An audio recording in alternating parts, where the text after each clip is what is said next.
so excited to have Maya Goded finally joining us for her talk.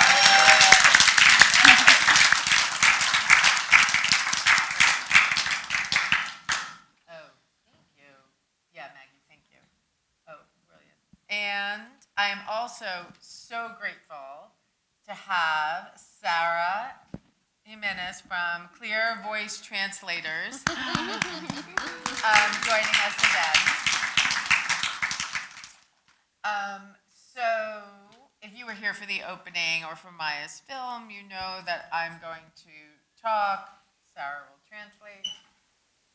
Tonight, Maya is going to answer in Spanish. Maya is going to answer in Spanish, and Sarah will translate into English. So I'm going to read because Sarah and I were practicing. All right, you ready? Most of you have seen the exhibition, Women of Land and Smoke. And while I will give a brief summary of the exhibition before the talk, and we will have Maya's images scrolling behind us, the goal tonight is to have you hear from Maya directly personal and revelatory things that I cannot tell you and that are not in the articles and books about her work. Buenas noches. La mayoría de ustedes han visto la exposición de Mujeres de Tierra y Humo, y aunque haré un breve resumen de la muestra antes de iniciar y detrás de nosotras las imágenes de Maya, el objetivo de esta noche es que escuchen de ella y directamente de cosas personales y reveladoras, aspectos que yo no puedo transmitirles y no aparecen en sus libros o en sus artículos. Maya Goded was born in Mexico City in 1967. Her mother moved there from New York City to study anthropology. Her father was a political activist instrumental in the 1968 student uprising in Mexico City. For that, he was arrested when Maya was 4 months old, and he was not released from prison until she was 4 years old. We are going to talk about how her parents influenced her work. Maya Godet nació en la Ciudad de México en 1967. Su madre se trasladó de allí a la ciudad de Nueva York. De Nueva York. De Nueva York para la Ciudad de México para estudiar antropología.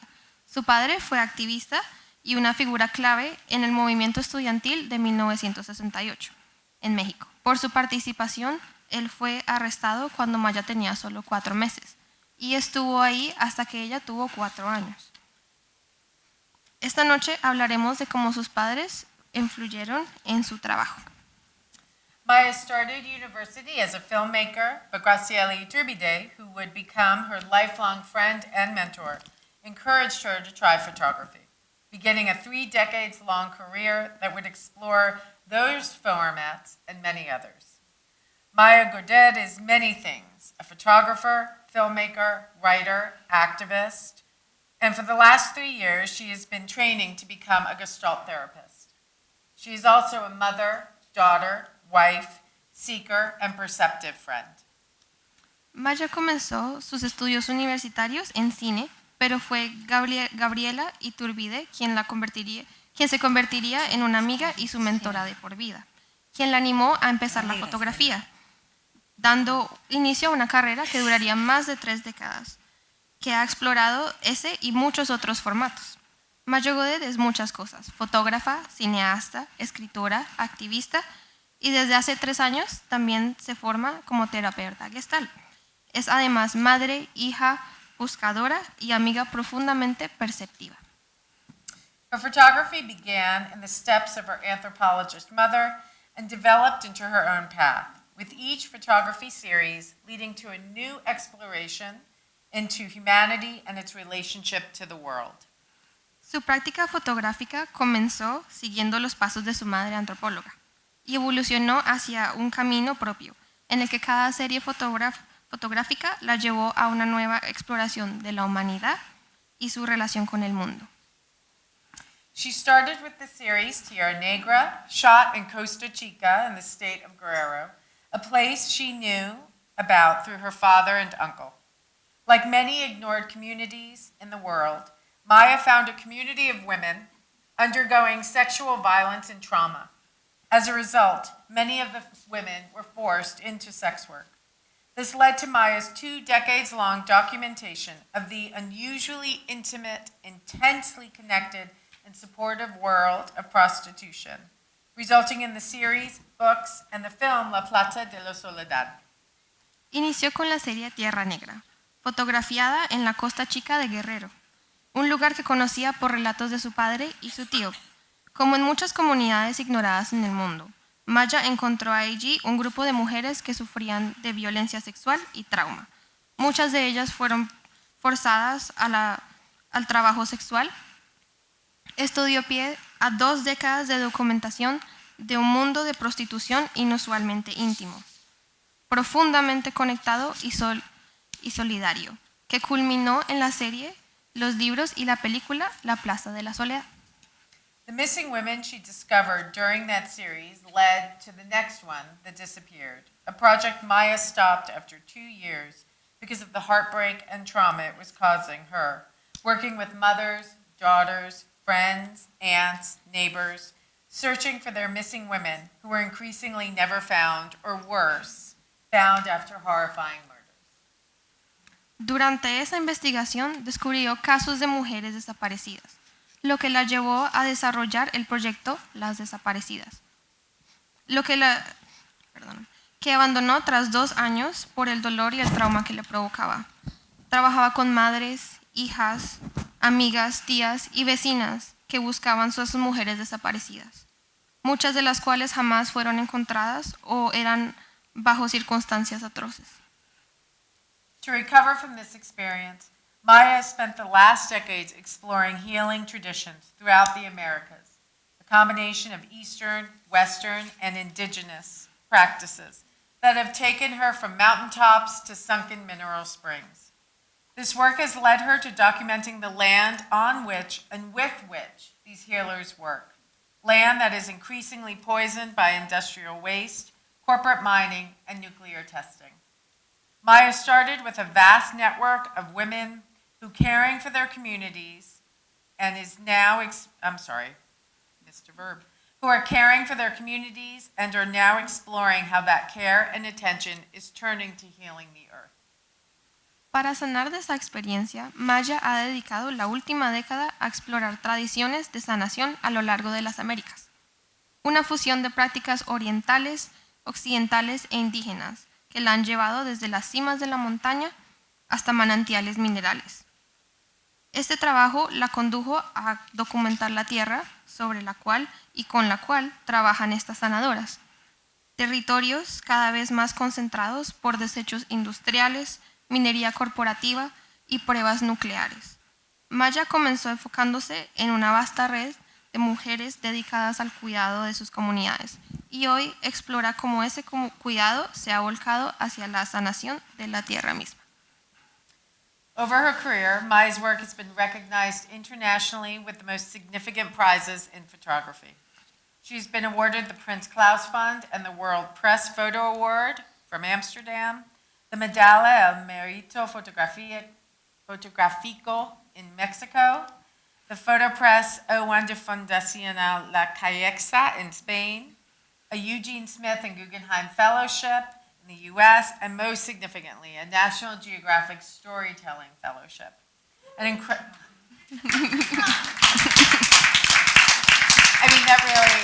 that really is kind of the top prize that you can receive as a photographer working in this field in between documentary and an artistic practice. Such an honor. An incredible honor that has led to the Healing Through Photography projects that Maya is focusing on presently and that we will talk about tonight. A lo largo de su carrera, la obra de Maya ha sido reconocida internacionalmente con algunos de los premios más importantes en el campo de la fotografía. Ha recibido el premio Príncipe Claus y el World Press Photo Award en Ámsterdam, la medalla al mérito fotográfico en México, el Photopress 01 de la Fundación La Caixa en España, becas Eugene Smith y Guggenheim en Estados Unidos, y de la manera muy destacada la National Geographic Storytelling Fellowship, un honor extraordinario que ha dado un origen a los proyectos de sanación a través de la fotografía, en los cuales actualmente se enfoca y abordaremos esta noche. So my first question is, in fact, where is your microphone? Here. Bueno, está bien. Sí, está bien. Okay. Thank you for all this. Por todo este resumen de mi vida. Me love. Okay, so my first question. We think of documentary photographers as literally recording someone or a scene, but they remain removed from the storytelling. You are directly engaged with your subjects. What is your role in your photographs? Oh my God. Un momento, espera. Tendemos a pensar en los fotógrafos documentales como observadores que registran escenas o personas sin involucrarse directamente en la narrativa. Pero tú estás íntimamente comprometida con tus sujetos. ¿Cuál es tu papel dentro de las fotografías? Pues, primero no creo que hay una mirada objetiva, o sea, siempre, no creo que haya una mirada objetiva, tampoco tuve, yo creo que cuando tú estás fotografiando, lo que te fijas, lo que proyectas, lo que pues es lo que eres, tus intereses. Entonces, cada foto también está bañada en una subjetividad, ¿no? Aunque, y para mí es muy importante. ¿Quieres que corte ahí? Sí, está bien. Y creo que para mí es muy importante, primero lo que me importaba era la experiencia, ¿no? La experiencia de estar viviendo en lugares, la experiencia directa de conocer, pero creo que ahora cada vez me estoy alejando más de lo... O sea, para mí el hecho de... Ay, ya me hice bolas. You want to translate this? And then we... Photography is not objective. It isn't about it's more about seeing and what I'm feeling and transporting my subjective vision of what it is instead of going over. No, I think that what you photographing is always, it's what you think is when I don't think that the photography is objective. It's always crossed by you and this, ¿no? Ay. Bueno, ya me puse nerviosa, perdón. Pero, bueno, sí. Bueno. So it's not objective, and I think for me the first time that I was photographing was like to say, yes, I want to document. I wanted to document first what my father and everything that I was hearing when I was small. Like my father was very into politics and he was clandestine a little bit. So I always heard these stories when I was small, and I think everything that I heard about my family, the situation of the country, I really wanted to go there and look for it. It was like my way of going. So at the first time, I really wanted to document, and because I always thought I'm crazy if what I'm hearing, because I always had like double life, what I heard in my family, and then in my school, there were another talks, another way of living. So I always thought that I didn't know if it was my imagination or it was not my imagination or what. So the first thing is when I had my camera, I went out in Mexico and looked for the things. So first it was like, yes, this exists. Yes, this happened. I want the people to see what's happening. And then that began, I realized very quickly that it wasn't, you can't be very objective, and then it began to change more and more. And now I think the photography more and more is not, the thing that I'm interested in is that the experience and also is like el alma, The soul. the soul of a person and of the life, and how to traduce that in an installation, in a photo, and so that has been like more complicated, and I like the narratives also. I'm never into the proper narrative. I'm not interested. So that's more complex because there's more when you talk about the body, the sexuality, prostitution. They're very sensitive situations. So when you talk there's a proper way, a proper way that you have to treat everything so you don't have problems. But I always try to look for the other narrative, the ones that are not, I don't care if it's the proper and what they say, because I think art, it has to be very, I like that it questions more, big questions, more than to say what we have to say. That I have tengo una teoría. A theory. Y entonces quiero ir y enseñarla. No, sino quiero como entender la vida y de ahí abrir más preguntas con mi foto. She has a theory, and instead of having to go and explain it, she wants to just open up and brought it into the question of what it is and guide more people into that question. Yes, and open questions. Estoy más interesada en la pregunta que en definir una idea. It's more important to think about the questions than that define an idea. We're going to take a break for a moment because I just want to check in with everyone on the stage and the audience.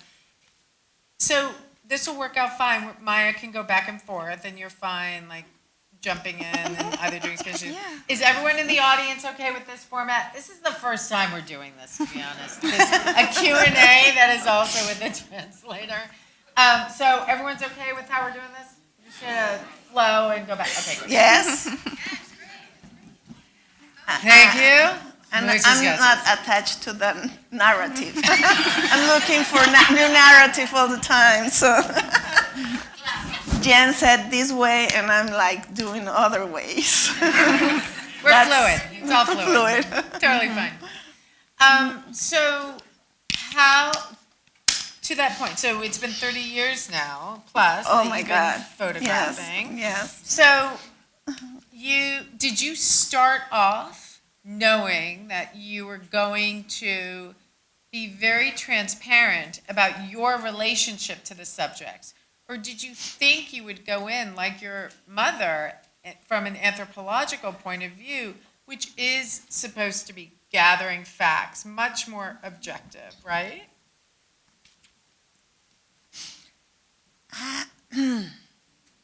No, I never thought I was going to go like an anthropologist. And I think my mother, she was very curious. So curious that she took, tan curiosa que tomó un coche a los 19 años de Nueva York, de Long Island, tomó en camión se fue hasta Chiapas, que era muy difícil llegar. In Mexico. Sí. When her mother was 19, she just took a cab from Long Island and went hasta dónde fue Mexico? Chiapas. All the way to Chiapas, something that nobody would do. So for me, that was like, like this curious of looking for something different. And she had a very violent father. And one day her mother took her to a reservation, Indian reservation in New York.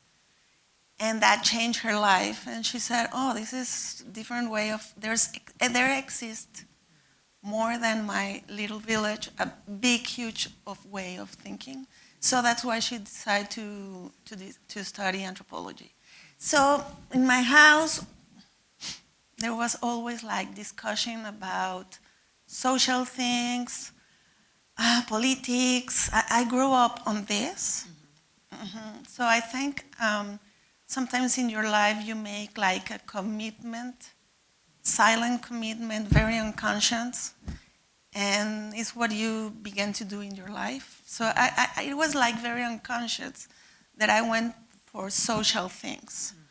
But I like to be with the people, talk with the people, spend a long time with them. So it didn't work journalist for me. I'm not a journalist. I can do it very quickly, the things. So, so I think that way of managing so much ways of thinking of people in my house and my school really make me to be like to manage different worlds, and at the same time I think I always was like I had a function like a bridge from one world to another one. I always like, you know, like so that's what I think made me how I photograph, the way I photograph. So, well, not recently, over the last probably 10 years, you've been not just photographing, you also made La Plata de la Soledad, the film of the photo series. You've been moving more into writing, and you've been moving your photography series into films. Is that because you feel like this bridge capacity or this wanting to do more than just the documentary work is leading you to use other formats, not just photography? I like to explore also different languages, and when I really talk a lot with the person that I photograph. Sometimes I don't take any photo. I talk and we go to dance and drink and so so I always needed like the words in the exhibition. So sometimes I put words, and I was planned when I began to photograph Plaza de la Soledad. I was like doing different experiments with sound, but then that's why I needed like the sound and the movement. I didn't study cinema. Graciela studied cinema. I know, I'm sorry. I'm not going to mention that somebody gave me that information. Doesn't matter. Doesn't matter because I didn't say names. I'm a very strange thing because I don't have so much confidence in myself. But at the same time, if I decide to do something, I didn't study cinema, but I go and do it. I'm not a writer, but I do it. I do everything. You're a beautiful writer. But I do it. I think when something that for me art is very important is not to be, I don't try not to hear the judgment. I don't try this different narrative. I think what is, ¿cómo se dice moda? A trend. A trend. I don't care if it's a trend or what is going on. It's like this very impulse, so hard to say, I need to talk about this. And I think for me, the art and the photography, cinema, everything, is this need of caminar tu propio camino. Walking your own path. That's for me, art. And it's like very, very personal. And at the same time, I think it's in the documentary that I made, when I show it to one of the girls, of the women that are in the film, I took a lot of things, a lot of her and her girlfriend that it's a trans. It's a woman and a trans. They're a couple. And I took videos, she going out of the jail, I don't know, a lot of things, no, very controversial. I didn't, but when I edit my film, the film, I did it for her or for them. I edited like a conversation with them. So for me, the conversation was they being a couple and trying to make a love relation in a very violent and where love is the economy, the money is there. And so it was a conversation with her. And when she saw the first time the movie, she said, thank you, it's the first time that I see myself in that way, and I liked myself. So I think art is like, es un espejo del alma. It's like a mirror of the soul. Art is a mirror of the soul. Y a la vez creo que es un espejo para el que lo ve y para el que lo fotografía. Por eso cada quien interpreta el arte. It's also a mirror for who's looking at the art and who made the art. That's why it is in the eye of the interpreter. And the artist also, no? Mm-hmm. So I lose myself. I have a question for you. Okay, thank you. Jen said I'm going to pull you down when you're... No. Yes, because sometimes I lose my... See. So you mentioned a mirror for who's looking, both the viewer or the audience, you as the artist. And I actually, even before you said that, I wanted to ask you about what you were saying, that you're describing yourself as someone who is searching and curious but forging your own path. And your subjects that you choose to photograph also fit into that category.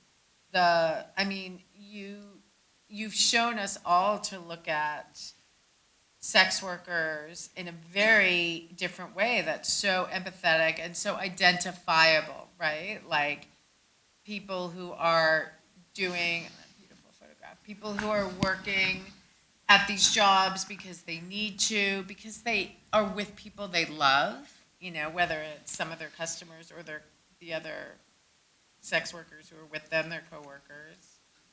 And that's true with the healers too. These are people who are working often secretively, right? Or clandestinely. And there's this they're thinking about, all of them are thinking about the world and how to live in totally different ways that are very personal and not thinking about the demands or the structures of society. Mm-hmm. So when you are I know you're looking for your subjects because of like this, the situations that you're in, right? Like the stories have led to each other because of questions you found in previous series. But how do your subjects also speak to what you're looking for inside, internally? What do you find in them that is helping you? What I find? Mm-hmm. Oh, so much things. See. I think Well, we have another 40 minutes. All the projects, I think they change you all the time. That's why I like so much the photography that is direct. Sometimes it's hard because you don't feel you feel a little weak and go to the world is what I feel. It is like very, I don't know, como que me da vértigo. ¿Te da vértigo ¿Cómo se dice vértigo?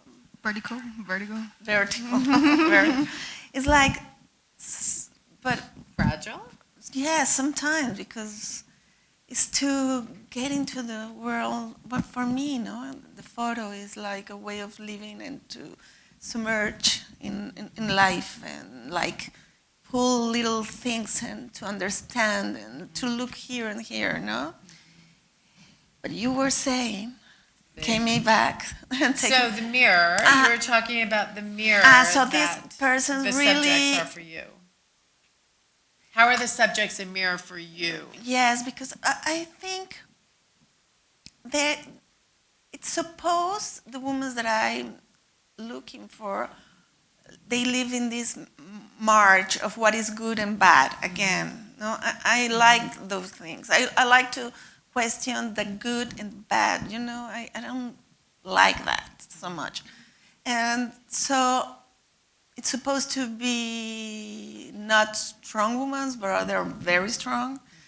And all the time it's confronting your taboos, your reality, your life, your everything of how you manage in your world, your sexuality, with the sex workers, a lot of my taboos in the sex, of the woman's older being sexual.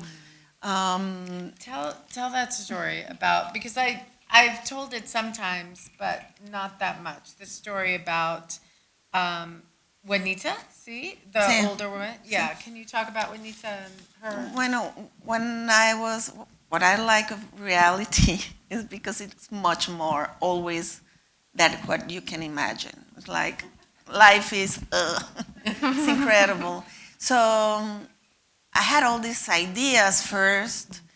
I read all this, but when I went there was they told me, all those old women that you see there, they're sex workers. And I was so ashamed to go down and say, That was me, I'm sorry. and I was so ashamed to say, hello, you sex worker. I felt strange, And then she was like, oh yes, like very normal, and we began to talk. And then she introduced me to a client that was with her 50 years. 50 years. 50 years. And he was giving her like a mensuality. Not all the men give mensuality, but she had this. And she didn't want to talk about her husband because he was a military that put her to work. So that when I showed these photos, the women were not comfortable. Everybody felt uncomfortable when they saw that photos. And how I tell you, those things are the ones that I like. I said, I have to do something because this is making uncomfortable. Also, for me, art is that. Is not feeling very comfortable. Because when it's very comfortable, it doesn't mean so many things. So I thought maybe I have to do this one day. And almost 20 years later, Juanita was not Juanita in the movie. She died. But I did a documentary, that one that you put here, about being old and sex workers. And now with my husband, we're making I'm still obsessed with this, the sexuality of the older women. I'm obsessed. And my mother, that is an inspiration of everything, being old. She recuperated a lot of her things of body and soul and all the trauma she had when she was small. So for me, it was an inspiration. So we're making a movie and we're writing. It's my first time. My husband said, but how are we going to write a script? And I said, let's do it, don't worry. And now we have a producer, everything. He's going to direct it. So, and it's about that. It's about a bunch of old women and men, and it's about death, but also a good moment to recapitular y sanar heridas pasadas. To overcome wounds, open wounds, and heal them. And recuperate. Recover. Sometimes joys of life, things that maybe you didn't have time to have it. And so we're writing that now. The photograph in the exhibition of the couple that we're talking about is in the center part of the booklet. If you have it, you can see it upstairs. Just as a side note, because I love that you and Danielle, your husband, did this. Do you want to just talk about the fundraiser you had for the house that you did that fundraiser for the house for women? Yeah. In Mexico City, bueno, I work for human rights sometime of Mexico City, and then I love to introduce person. It's my friend Alan, that he loves to introduce. I like to introduce also people. So I like that things happen. So I met a woman in the street, a sexual worker. Since I met her, I said, you're a leader. You're really a leader. And then these feminists came to the Barrio de la Soledad, to the center of Mexico, and began to give like therapy, and so they can know also their rights. And it was a very interesting group of women. And those women, the sex workers that were working with, and so I introduced these feminist sociologists with the prostitutes, and she became a very important leader and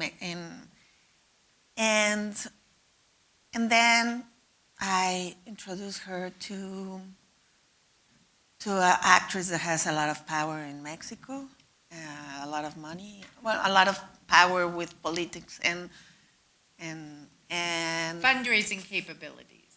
Funding and that. And they what made we call here funding. No, really, yes. Yeah.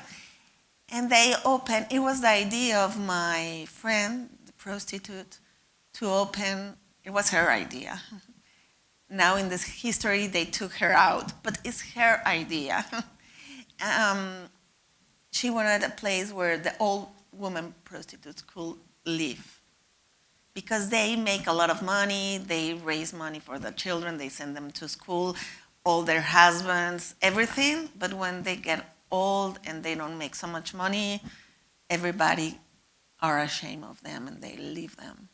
So they wanted a place where they can go and live. Retirement home. Retirement home. I love this.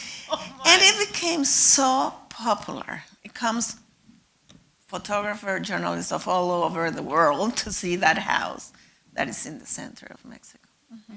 Yeah. I love that so much. So I digress there for a moment. I wanted to actually ask you, we talked about how your subjects serve as a mirror for you.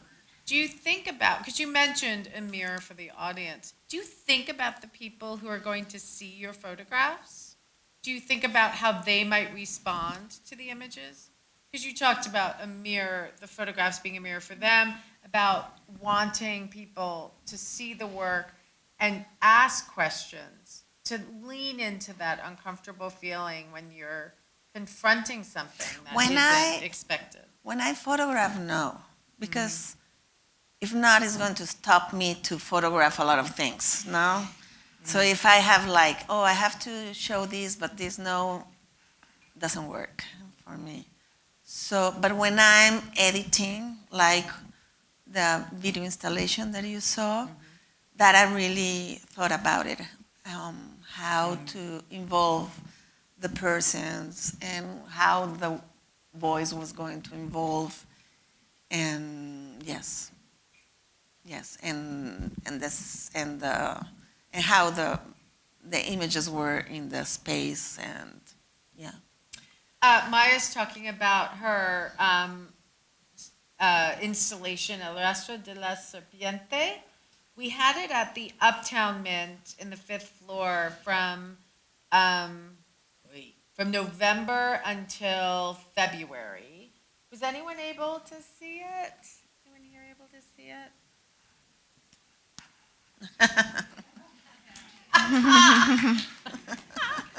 You see everything. And you saw it, Sarah, when you were, when you came for La Paz de la Soledad.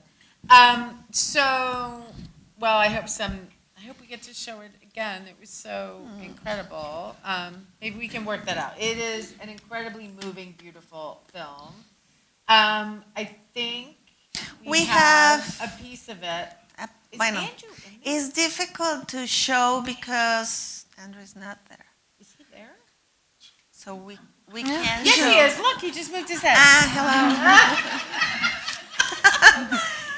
No, but it was an installation that it was 4, ¿cómo se dice pantallas? See? The screen. It's square. It was Oh. a screen of 4 big Screens. screens, and you sit in the middle of the space. So you're surrounded by these screens. Andrew, there's I realize, Maya and I realize we probably should have rehearsed this with you before because it might be more complicated. That's the way. Bueno. You sit, and then the images were Soy la moving, sangre que se and levanta en la costra de una perforación en la piel.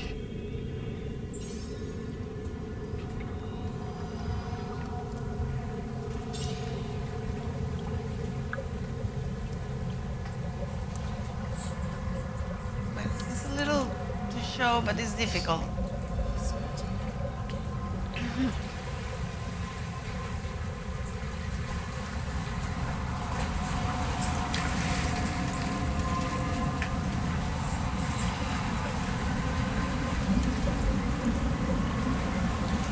Las plantas despiertan a mi niña interior.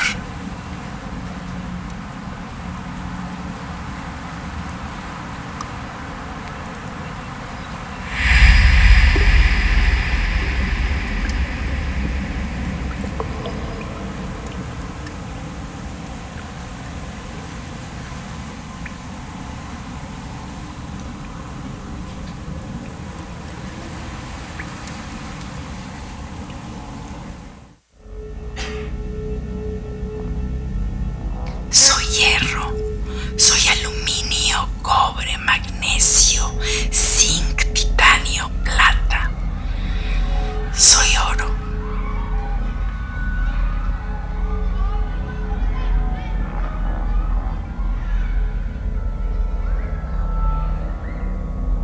Soy tu industria bélica.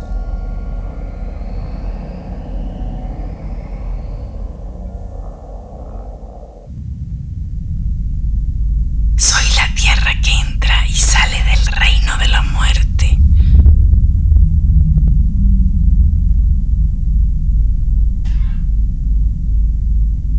Yo vi el hongo que se formó en la arena. Era más caliente que el sol.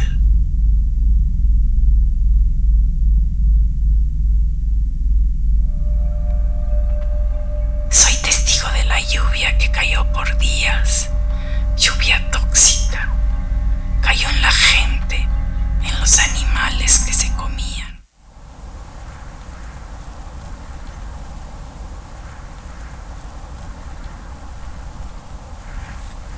La violencia que se ve en la tierra también se ve en el cuerpo.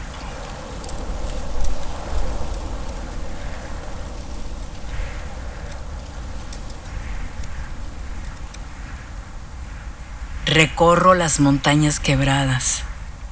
Tuve que rescatar los cactus candelabros. Vi pueblitos que están desapareciendo. Se me muere mi hija de 23 años y para alivianar el intenso dolor me tiraba de guata a la tierra y sentía que ella me abraza.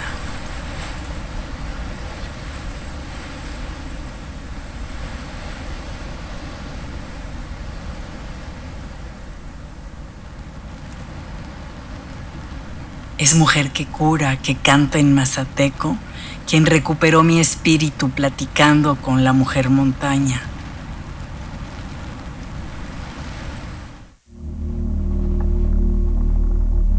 Me dejé llevar por los trazos que dejó su huella. Dejé que abrazara mi cuerpo. Le pedí que me dejara beber del agua subterránea de los muertos, donde está mi abuela. Quiero imaginar que esas aguas la protegían en el barco donde viajaba. Siento, me transmuto. Ahora cada año cambio de piel. Mi muerte sale de la vida y mi vida sale de la muerte. Eso que me hiciste sentir en el desierto. En el desierto parece que no hay nada, pero está todo. Veo piedra, veo miles de años, miles de historias. Me atrae mucho el volcán. Subirlo es un gran esfuerzo. Son como vueltas y vueltas y un poco inclinado. Dicen que es el camino de la serpiente. Bueno, this is 20 minutes. Well, this is a little part. But I made this as in a book. It's going to come in 1 month. There's No, before we talk about the book, I want to talk a bit about the film, because we talked about you creating your photographs, not thinking about the audience, or else it would have stopped you from making the work. But the film, you thought about a great deal. That was a very different process than when you take the photographs and even when you put the series together for exhibition. Mm-hmm. So can you talk about how you're thinking differently about your images creating the film? Yeah, it was like I traveled and I had very different materials. So for me, when I thought about las 4 direcciones, The 4 directions. the 4 directions, north, south, west, and East, west. So that was a way I put order in my material. And then I decide to work in that way. No? So there's an image that's coming up that you've seen in this scrolling of a bulletin board with pictures pinned up and then directionals. That is one of the ways that Maya was organizing her thoughts around the film. And those coordinates of east, west, north, south. Yeah, so that was the way I organized to work, and that made me the ideas of how to put order, because also I had a lot of interviews, so the voice that it's in off, how do you say it? The narrator's voice. It's an actress. That is something I wrote with all the voices of the women that I met through all these years. So it was like a little of the things that I like, how they talk to me, what ideas. And so the voice with this actress made it that I can put everything together. And you're drawing on archival material as well, the photographs of the nuclear testing and do you want to talk a bit about bringing the past into the present? Yes, for me I was like trying to photograph Latino America and the contamination, but I came here to United States with Alan and Armando. We finished in Santa Fe, and for me was I didn't think about it until I was there, that the Trinity was so strong. I met all these women that had cancer, and it was so near Santa Fe, all this contamination. I was like, wow, I didn't realize. And I thought it was like, que es un parteaguas en la historia. la bomba atómica. Entonces por eso quise poner esto de la bomba atómica, una parte aguas pues, usando los minerales. It was a very highlighted time with the nuclear bombs. They were a historical time that changed everything. And she wanted to think about the waters that were affected by it and the way that its minerals also affected the people around. And how it was used, the minerals, no? So for me, and then I like to link the things. I came here in Santa Fe, and then I went to Chile, to this incredible desert, Atacama. And Chile lives almost all his money that the country survive is of minerals, minerales, minería, how do you say? Mining. But most of that mining goes to the water, no? So The runoff goes into the water, you mean? no, to the war, guerra. To the war. To the war. To the war. So for me it was like, wow. So that's why for me it was important to put this of Trinity.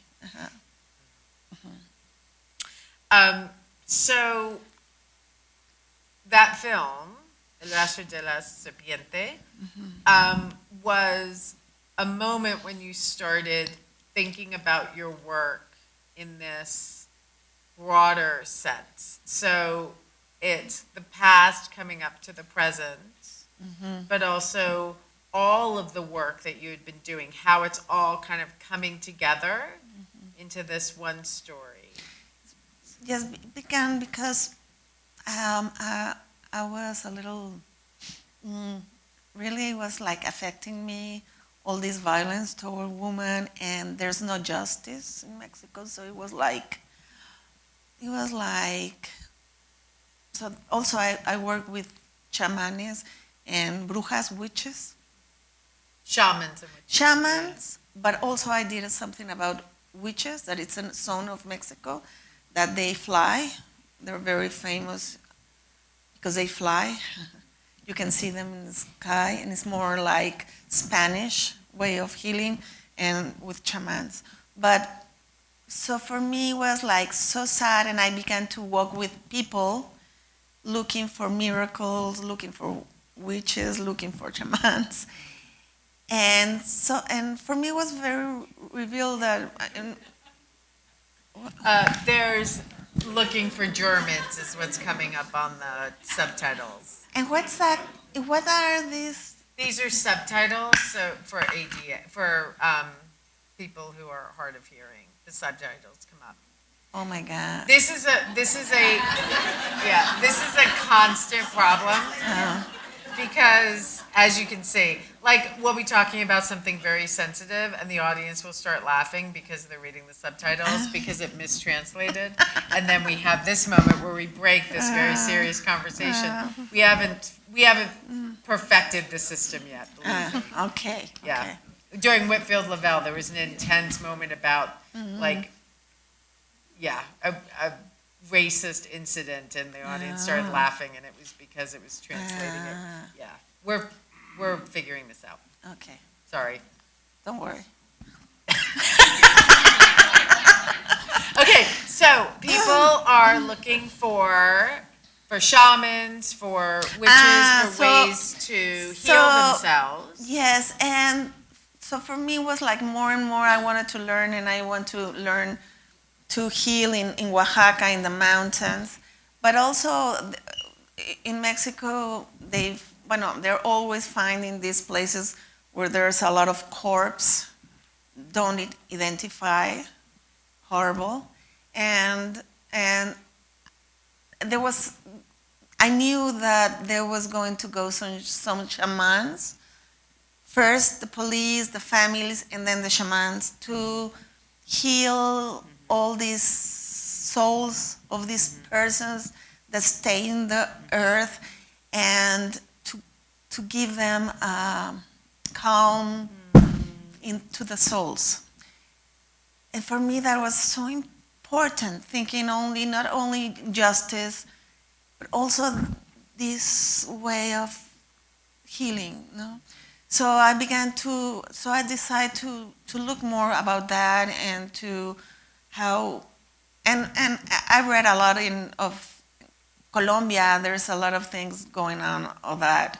If there's bodies and violence in a land, maybe they return the people, but doesn't work until they heal the place, the land. So I began to think a lot of the both, no, land and healing of the soul and everything. So that's how it began.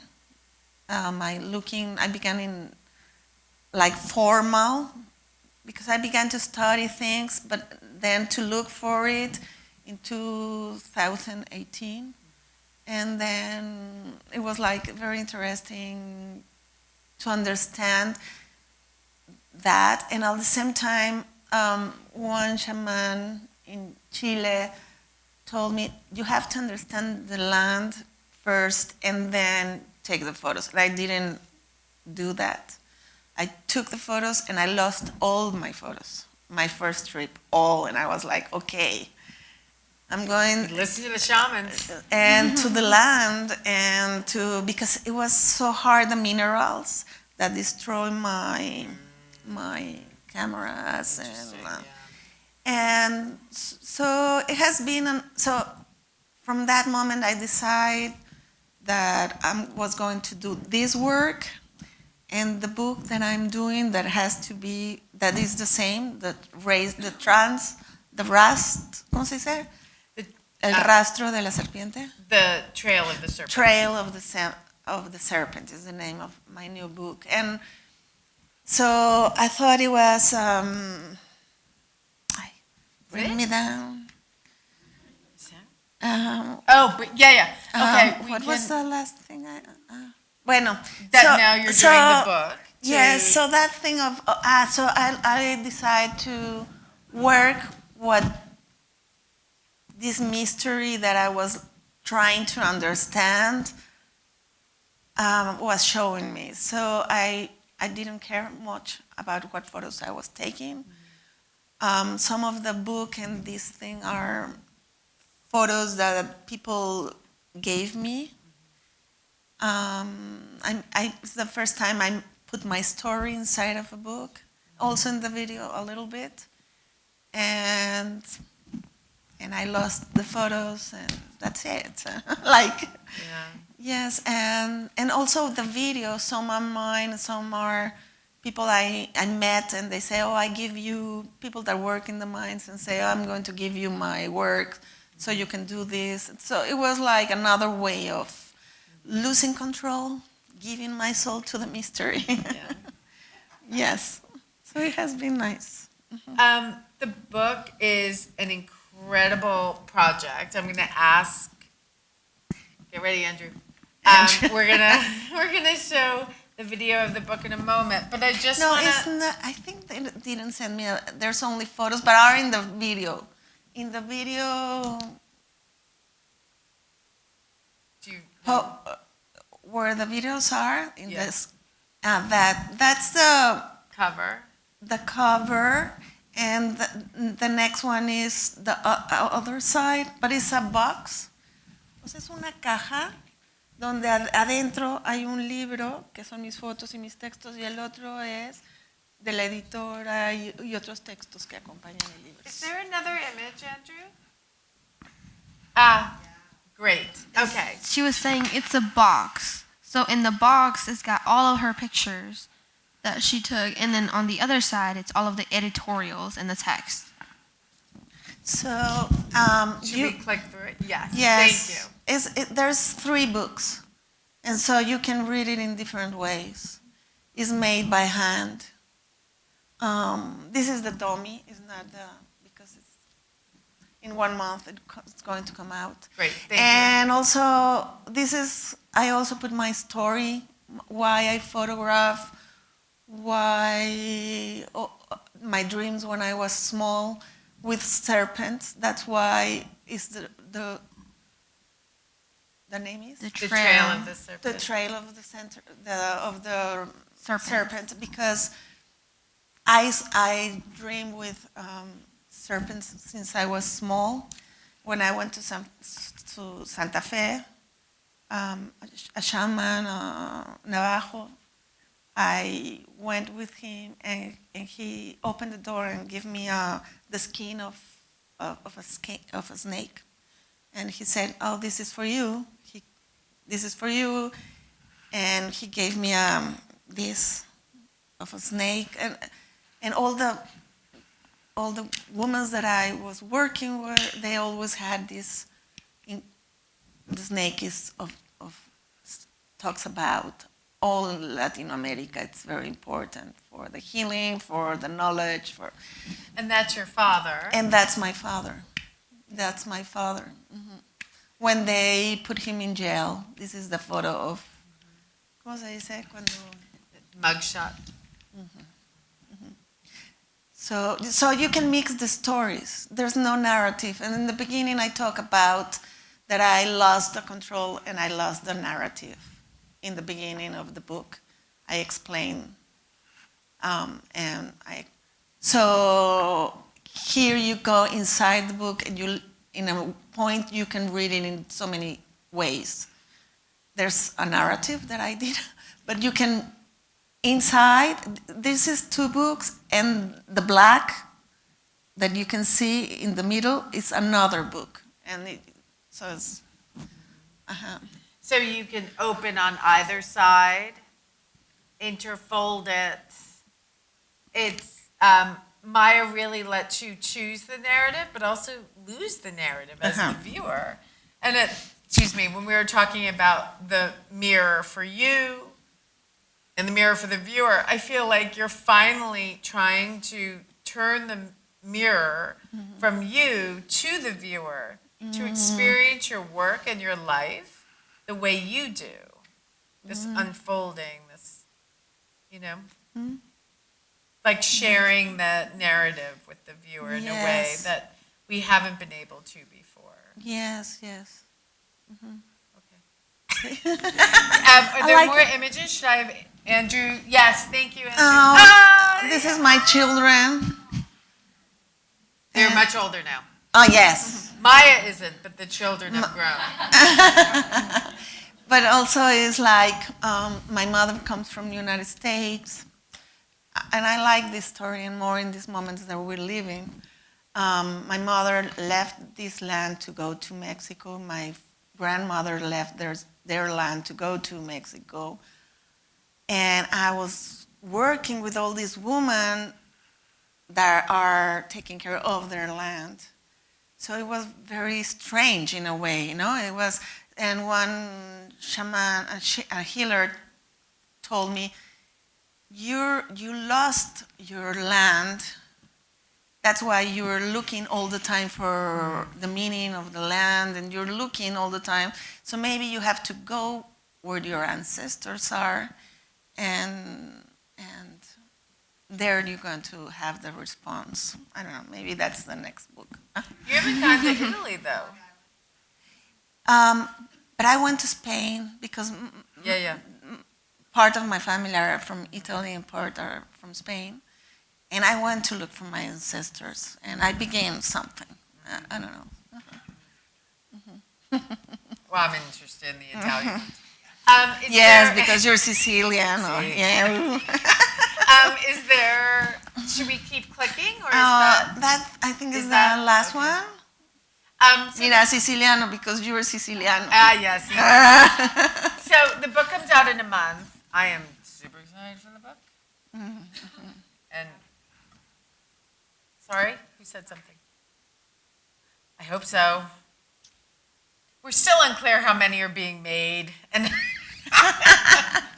we are hoping to have at least 2 in this store for sure. But yes, we will have one in the museum's collection, definitely, for everyone to see.